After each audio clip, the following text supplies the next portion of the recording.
নমস্কাৰ সকলোকে পুনৰবাৰ স্বাগতম জনালোঁ। আজি আমি আলোচনা কৰিবলৈ লৈছোঁ ডিব্ৰুগড় ইউনিভাৰ্চিটিৰ 5 বছৰীয়া স্নাতকোত্তৰ পাঠ্যক্ৰম সম্পৰ্কত।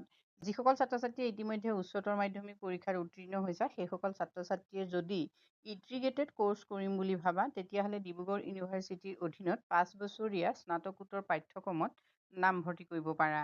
এই স্নাতকোত্তৰ পাঠ্যক্ৰমত নামভৰ্তি কৰিবৰ বাবে তোমালোকে কি কৰিব লাগিব সেই সম্পৰ্কত আজি ভিডিঅ'টোৰ জৰিয়তে তোমালোকে জানিব পাৰিবা।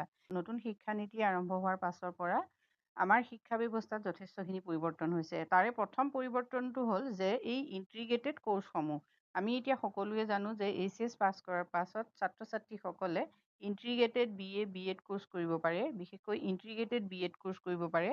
ঠিক তেনেকৈ ইণ্টিগ্ৰেটেড PG কোৰ্চ কৰিব পাৰে বা ইণ্টিগ্ৰেটেড LLB কোৰ্চ কৰিব পাৰে। বিভিন্ন ধৰণৰ ইণ্টিগ্ৰেটেড কোৰ্চ আৰম্ভ হৈছে। এই কোৰ্চবিলাকত এবাৰ সোমাই লোৱাৰ পাছত ছাত্ৰ বা ছাত্ৰী এগৰাকীয়ে তেওঁৰ যি নিৰ্দিষ্ট লক্ষ্য সেই নিৰ্দিষ্ট লক্ষ্যত উপনীত হ'ব পাৰে। ডিব্ৰুগড় ইউনিভাৰ্চিটিৰ অধীনত যদি তোমালোকে 5 year ইণ্টিগ্ৰেটেড PG প্ৰগ্ৰেম অৰ্থাৎ পোষ্ট গ্ৰেজুৱেট প্ৰগ্ৰেম কৰিম বুলি ভাবিছা তেতিয়াহ'লে তোমালোকে সমৰ্থ পৰ্টেলত গৈ অনলাইন কৰিব লাগিব। কোনটো ছাবজেক্টত তোমালোকে পঢ়িব পাৰিবা চোৱা। প্ৰথম আহিলে anthropology, next applied geology, next applied psychology, next Assamese, next আহিলে biotechnology and bioinformatics, next chemistry, commerce, economics, English, geography, history, life science, botany, life science, zoology, mathematics, physics, political science, sociology, statistics. 18টা বিষয় আছে। ইয়াৰে যিকোনো এটা বিষয়ত তোমালোকে এই কোৰ্চটো কৰিব পাৰিবা। ইয়াত প্ৰথম যোগ্যতাটো হৈছে তোমালোকে হায়াৰ ছেকেণ্ডেৰী পৰীক্ষাত যিটো নম্বৰ পাইছা সেই নম্বৰৰ বা সেই পাৰ্চেণ্টেজৰ ওপৰত 60% আছে, মানে তোমালোকে যদি ফাৰ্ষ্ট ডিভিজন পাইছা তেতিয়াহ'লে তোমালোক এলিজিবল হ'বা ইয়াত এডমিশ্যন ল'বৰ বাবে।